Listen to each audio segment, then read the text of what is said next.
Hello and welcome आप सभी का आपके अपने YouTube channel M cash teaching point में। साथियों, बात करेंगे 69,000 शिक्षक भर्ती व विविध फैसलों के विस्तृत निष्कर्ष के परपेज में और भर्ती विशेष से रिलेटेड कुछ महत्वपूर्ण आदेशों के परपेज में, और साथ ही कुछ विशेष और इन्फॉर्मेशन है जो भर्ती से रिलेटेड है उनको आपको इंगित कराएंगे। तो निवेदन करेंगे आप इस महत्वपूर्ण वीडियो को अंत तक ज़रूर देखें और वीडियो में दी गई महत्वपूर्ण इन्फॉर्मेशन को आप शेयर ज़रूर करें और वीडियो को सभी साथियों को शेयर कर दें जिससे उनको महत्वपूर्ण इन्फॉर्मेशन प्राप्त हो सके। अगर आप चैनल पर पहली बार विजिट कर रहे हैं तो चैनल को सब्सक्राइब अवश्य कर लें जिससे जो भी नेक्स्ट इन्फॉर्मेशन आप तक शेयर की जाए वो आसानी से पहुंच सके। सबसे पहले हम बात करने वाले हैं एक महत्वपूर्ण फैसले के परपेज में क्या आया है संवैधानिक पीठ का ये महत्वपूर्ण फैसला।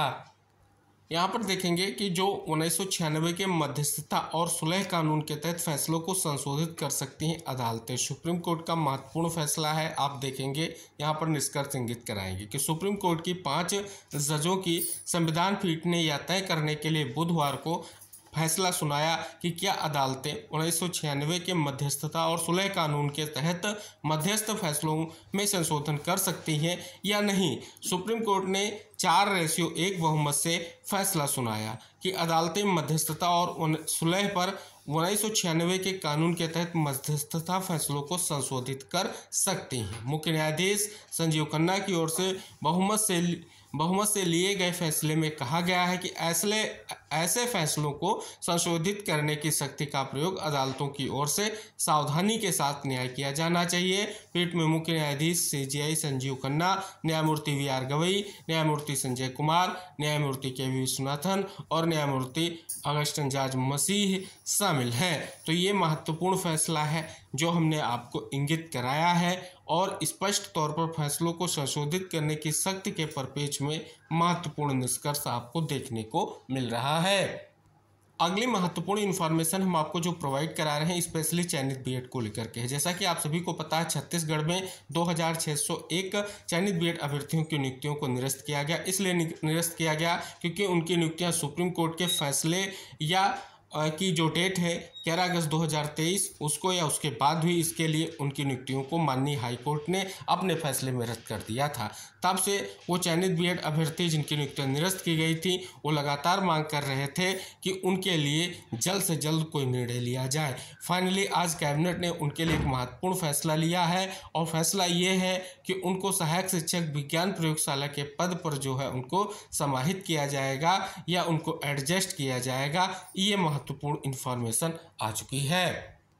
साथियों, अगली जो बड़ी इन्फॉर्मेशन हम आपको प्रोवाइड कराना चाहते हैं वो महत्वपूर्ण इसलिए है क्योंकि EWS मामले को लेकर के हाई कोर्ट डबल बेंच में सुनवाई हो रही है। अगर देखेंगे कई सारी याचिकाएं हैं जिन पर सुनवाई के साथ साथ अब महत्वपूर्ण फैसला आने जा रहा है। यहाँ पर अगर आप देख रहे हैं फिर से फाइनल सुनवाई के लिए फाइनली जो है याचिकाएँ लिस्टेड हो चुकी हैं। अब यह सुनवाई आपकी जो है कोर्ट नंबर 29 में सीरियल नंबर 18 पर 1/5/2025 को लिस्टेड हो चुकी है। यह सुनवाई जस्टिस अश्विनी कुमार मिश्रा व जस्टिस प्रवीण कुमार गिरी सर की बेंच में हो रही है। पिछली सुनवाइयों को लेकर के आप सभी के मन में जिज्ञासा होगी तो 22/4/2025 अगर आप देखेंगे सुनवाई हुई, वहां पर डेट फिक्स की गई और 29/4/2025 को सुनवाई हुई है, डेट फिक्स है यानी कल सुनवाई होगी और मैटर जो है पार्ट हर्ड है यानी अब फाइनली जो है सुनवाई के बाद निष्कर्ष देखने को मिलेगा। अब यहाँ पर अगर आप देखेंगे कुछ विविध निष्कर्ष आपको सुनवाई के बाद देखने को मिल रहे हैं जैसे बीएड का मुद्दा और साथ ही अन्य विशेष मुद्दे। तो अब कोर्ट क्या उन पर अपना फैसला देगा ये महत्वपूर्ण रहेगा। फिलहाल इन सुनवाइयों से रिलेटेड कोर्ट का लिखित आदेश आने पर और भी डिटेल से हम जानकारी आपको इंगित कराएंगे। एक और बड़ी इन्फॉर्मेशन साथियों हम प्रोवाइड कराना चाहेंगे, ये कंटेम्प्ट पिटीशन है जिसका आदेश आप यहाँ पर देख सकते हैं। ये आदेश जो है आपका 28/4/2025 का है। इस आदेश के परपेज में अगर हम बात कर ले कौन सा आदेश है, किस प्रकार से इसका निष्कर्ष है, आप देख रहे हैं यहाँ पर आप स्पष्ट तौर पर देखेंगे पर्सनली अपीयरेंस को लेकर के कोर्ट ने आदेश किया है और अब जो है सुनवाई 28/5/2025 को होगी और ये आदेश है जस्टिस सलील कुमार राय सर की बेंच का। और यहाँ पर अगर आप देखेंगे तो जो है कंटेम्प्ट एप्लीकेशन पर ये आदेश है। पहले जो आदेश 5/2/2024 को आया है उसको क्यों नहीं कंप्लायंस किया गया है, उस पर पेज में निष्कर्ष देखने को मिल रहा है और सख्त आदेश जारी किया गया है। इसे हम कह सकते हैं एक महत्वपूर्ण आदेश है। आइए जान लेते हैं इसका क्या निष्कर्ष है और किस प्रकार से आप सभी लोगों के लिए इम्पोर्टेंट है। यहाँ पर देखेंगे, परीक्षा नियामक के सचिव को नोटिस। इलाहाबाद हाईकोर्ट ने यूपी टीईटी 2021 के विवादित प्रश्नों के मामले में 5 फरवरी 2024 के आदेश का अनुपालन न किए जाने पर परीक्षा नियामक प्राधिकारी के सचिव अनिल भूषण चतुर्वेदी को अवमानना नोटिस जारी किया है। यह आदेश न्यायमूर्ति सलील कुमार राय ने ममता यादव व 29 अन्य की अवमानना याचिका पर अधिवक्ता अनुराग अग्रहर को सुनकर दिया है।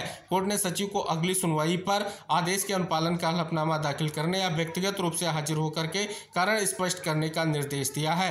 अवमानना याचिका के अनुसार हाईकोर्ट ने टीईटी 2021 के विवादित प्रश्नों के मामले में 5 फरवरी 2024 को 2 कॉमन अंक याचियों के पक्ष में आदेश किया था।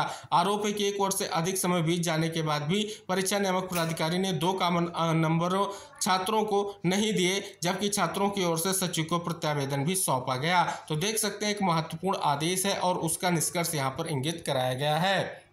अब यहाँ पर देखेंगे, एक और आदेश है कि अब चयनित शिक्षकों की नौकरी पर संकट। विवादों से घिरी 69,000 शिक्षक भर्ती में अब चयनित शिक्षकों की नौकरी भी फंस सकती है। हाईकोर्ट के आदेश के बाद बेसिक शिक्षा परिषद ने 28 जिलों के बीएसए से ऐसे शिक्षकों की रिपोर्ट मांगी है जिन्होंने कट ऑफ डेट के बाद की डिग्री लगाई है। कहा गया है कि ऐसे शिक्षकों को चिन्हित कर जिम्मेदार अधिकारियों कर्मचारियों पर कार्रवाई कर 2 मई तक रिपोर्ट परिषद को भेजी जाए। बेसिक शिक्षकों की 69,000 भर्ती के लिए 2018 में आवेदन मांगे गए थे। आवेदन की अंतिम तिथि 22 दिसंबर 2018 थी। यह भर्ती प्रक्रिया लंबी चली और कई चरणों में हुई। इसको लेकर के अभ्यर्थियों की शिकायत है कि कई ऐसे अभ्यर्थियों ने भी आवेदन कर दिए जिनकी बीटीसी डिग्री 22 दिसंबर 2018 के बाद की है। उनमें से कई शिक्षक भी बन गए। इसको लेकर के अभ्यर्थी हाईकोर्ट गए। कोर्ट ने 2022 में यह माना था कि 22 दिसंबर 2018 की कट ऑफ डेट है, इस आधार पर कार्रवाई की जाए। बेसिक शिक्षा परिषद ने उसके बाद बीएसए से रिपोर्ट मांगी थी। अब तक एक बार फिर कोर्ट ने 24 मार्च को आदेश दिया तो परिषद ने 28 जिलों के बीएसए को नोटिस देकर के ब्यौरा जो है मांगा है। अब तक का सबसे महत्वपूर्ण आदेश हम आपको प्रोवाइड कराने वाले हैं। सचिव उत्तर प्रदेश बेसिक शिक्षा परिषद की ओर से समस्त जिला बेसिक शिक्षा अधिकारियों को यह आदेश जारी किया गया है कि विगत 10 वर्षों यानी अप्रैल 2016 से मार्च 2025 तक नियुक्त शिक्षकों के संबंध में सूचना उपलब्ध कराने को लेकर के यह निर्देश 25/4/2025 को जारी किया गया है, जिसमें डिटेल से आप यहां पर जानकारी देख सकते हैं, जो बहुत ही महत्वपूर्ण इन्फॉर्मेशन है, जिसके परपेज में कैसे आपको जानकारी उपलब्ध करानी है उसके परपेज में यहाँ पर निष्कर्ष जो है दिया गया है।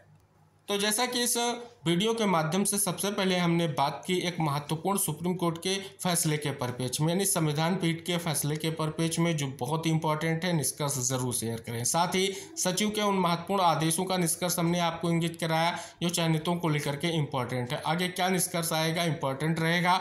और साथ ही यूपी टेट 2021 को लेकर के एक महत्वपूर्ण कोर्ट ऑफ कंटेम्प्ट पर जो आदेश दिया है वो इंपॉर्टेंट है, क्योंकि उत्तर कुंजी प्रकरण में भी कोर्ट ऑफ कंटेम्प्ट को लेकर के प्रक्रिया जारी है, आदेश हुआ है। आगे क्या निष्कर्ष आएगा महत्वपूर्ण रहेगा। तो फिलहाल ये कुछ विशेष इंफॉर्मेशंस हैं जो महत्वपूर्ण है। साथ ही छत्तीसगढ़ में जो बीएड वर्सेस बीटीसी मामले में चयनित बीएड जिनकी नियुक्तियों को निरस्त किया गया था, उन चयनित बीएड अभ्यर्थियों के लिए एक विशेष फैसला कैबिनेट के माध्यम से लिया गया है, जो आने वाले निष्कर्ष के तौर पर महत्वपूर्ण है। तो ये कुछ विशेष फैसले और विशेष आदेश और निष्कर्ष हैं जिनको आपने अगर इस वीडियो के माध्यम से जाना है, समझा है, तो इस वीडियो को अन्य साथियों तक जरूर शेयर कर दें, क्योंकि उन तक भी ये इन्फॉर्मेशन पहुंच सके। शेष नेक्स्ट इन्फॉर्मेशन जो भी है भर्ती विषय से रिलेटेड होगी, आपको शेयर की जाएगी। इसके लिए आप चैनल को सब्सक्राइब कर लें, बेल आइकन जरूर प्रेस कर लें। तो हम मिलते हैं नेक्स्ट अपडेट के साथ नेक्स्ट वीडियो में। तब तक के लिए बाय बाय, टेक केयर साथियों।